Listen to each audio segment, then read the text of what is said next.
इकडे रम्या आनंदाने येऊन वसुंधरेला सांगते, की "मी ऐकलंय, की पार्थ आणि काव्याचं डिव्होर्स जे आहे ते पिटिशन फाईल केलेलं आहे."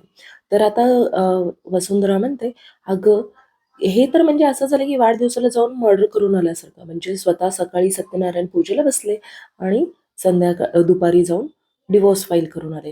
हे अजीबच केस आहे.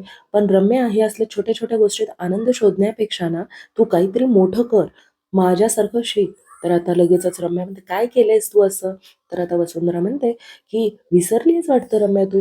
या वसुंधरेनेच दीपकला पाठवून नंदिनीला तिच्या मंडपातून उठवून न्यायला सांगितलं होतं, किडनॅप करायला. आणि हे मीच केलं होतं." हे सगळं जे आहे मिथुन काकाची मुलगी पिहू, हे सगळं ऐकते आणि ती शॉक होते आणि ती पळून जाते. पिहू पळून जाताना बाहेरचा पॉट पडतो आणि इकडे वसुंधरा आणि रम्या लगेचच रूमच्या बाहेर येतात आणि शोधतात तर कोणीच नसतं. तर रम्या म्हणते, "अगं आई, वाऱ्यानं पडला असेल." तर आता वसुंधरा म्हणते, की "अगं, इतका मोठा पॉट कसं काय वाऱ्यानं पडू शकतो? काहीही बोलू नकोस तू. तुझा विचार करून करून ना मला डोकं फुटायची वेळ आली आणि तुझा विचार करून मी एवढ्या सगळ्यांशी भांडते आणि वरून तू मला बोलतीयेस?" तर आता इकडे पिहू जी आहे पार्थकडे जाते आणि म्हणते, की "मी ना काहीतरी ऐकलं होतं."